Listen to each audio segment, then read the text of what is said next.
Hey artists, welcome back. Today I'm going to do a video on what my art studio looks like. I don't think I've shown you guys this. I know I love seeing art studio, so hopefully this is going to be interesting to you. I'm going to show you the space and where I do most of the work. This is the bulk of where I do my work. You see there's a light here and I have it on a fan. Let me show you. I wire this in here and I can control the lights in the studio just by having that and having an LED light. This light is a very strong directional light, so what that does, it lets me get hard shadows on the sculpture, and that's much better so you can see how the light goes around the actual model. On this section, it looks pretty messy. I have a drum kit here, a couch, a guitar, boxing gloves. This is my 3D printed version of Metroid. It came out pretty well, I think. Usually, I don't like to put artwork up on the walls, but this one turned out pretty well. I'm very happy with this keystone that I made of the lion. And then I have a couple of drawings and an ornate sculpture that I did that I thought would be very popular, but ended up being, I made a couple of very small printouts of the Hellboy, and then I got my Beavis and Butthead, my Mars Attacks, another keystone. So that's the beauty of the 3D printing. You can do all sorts of stuff like this. I'm pretty disorganized, so normally you don't see this sort of stuff, but I have like this whole cabinet is full of just art stuff and bicycle things, and I have various things to help me with sculpture, and this is the first printout I did of my Hulk sculpture. I recently did another one, and I'll show you in a bit. This one, I printed it out very thinly and it broke everywhere, but I do like the color of the plastic.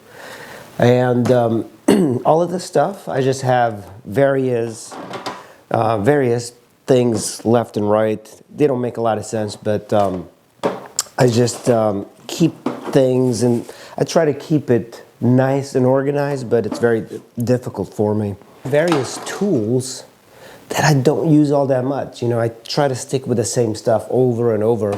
And same thing on here. I just have various tools. This table, I have even more stuff. This is where I keep my computer hooked up to this monitor. This monitor is not that great, so it doesn't give you like really great definition. The monitor on the computer is actually better.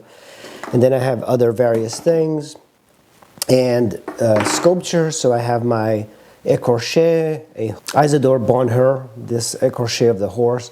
Then I have various other tools. These are the ones I use most of the time. Seem like it's a heavy sculpture, but it is actually 3D printed. So this is one of the things that I tell people all the time. Print this out. This should be the first printout that you do if you're an artist. Print it out this big. I printed it into 3 sections. The seams didn't turn out that well, but you know, if I wanted, I would put a coat of white. That way it blends. In a way, this is superior to the plaster cast that I have that I paid a lot of money for. That is free. And another thing that I just have to put up on the wall is the Michelangelo Davids. This is very popular among artists, especially for sculpture. I'll be doing a video on how to sculpt this later on. It's awesome, and I have both the left and the right. I put it up on Cult 3D for you guys to download. And of course I have various anatomy books. Here is one by Stephen Rogers Peck. I have a lot of anatomy books, and this is very important. You have to learn anatomy as an artist. Battlefield 5 soldier here. This desk I actually got for free. Sometimes people throw away stuff on Craigslist, and I just go around and swoop it. Around the DC area, there's a lot of people who just throw everything away. So in this desk I have brushes for painting stuff. On this I have just a sculpture of a monkey or ape. Then I started doing this. I don't think I ever did a video of this.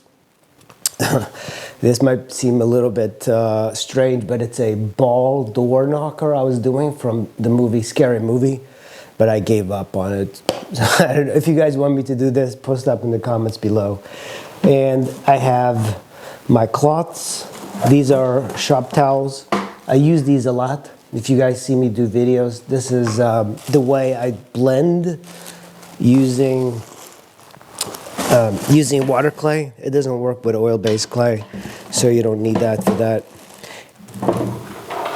And on this drawer, I have some drill bits, more tools that I just have kind of randomly around. A lot of these tools, by the way, I bought from Sculpture House, and the ferrules have just broken, and I don't know. They're really great, but whatever glue that they're using does not work well.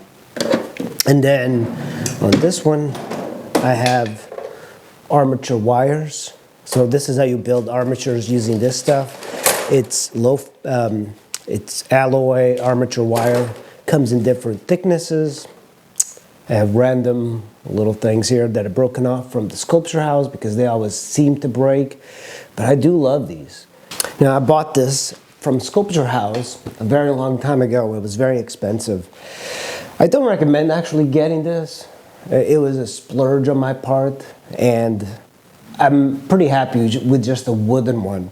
But what I like about this is that I can crank it up and down like this, and it does go up pretty far. Never had an issue with it. It's kind of heavy. It's, you know, it's kind of welded together. If you had skills for welding, you could build this very easily, except without this kind of contraption. I don't know how to do that. But the sculpture sand does make things easier. But, you know, you could also use a Lazy Susan. Get something from Amazon for like $15. And it's like a rotating wheel. You just put 2 pieces of wood. That's really all you need in sculpture. Then use the desk. So this is definitely a splurge, you know, on my part. It's kind of heavy duty. Back in the day, I think I bought it for $500. So definitely not worth it. And then I have shoes. Well, this is pretty much where I do most of my sculptures. I've done sculptures in other places. I've even taken classes around here. There's the Alexandria Art League. I've taken classes there. And I do it mostly because I get access to models. Here, it's a little bit more difficult to have models and everything posed. I don't really have the setup for it. I would like to have a model in the future, but models in this area, they cost about $25 per hour. And if you're an artist who doesn't make that much money in art, it's very hard to justify that expense. But I would love to have a model here and then actually kind of like live stream it, even for a portrait, to see if other artists would kind of join in on the session and be a little bit more interactive. If that's something that you're interested and you would be interested in doing, post up in the comments below. It would essentially be like an art class with a model, and we would have the model rotate. So post up in the comments below. I'd be very curious to hear your opinion on it. And that's it. That's my little art studio. Hope you enjoyed the video. Make sure you hit like and subscribe, and I'll see you in the next video.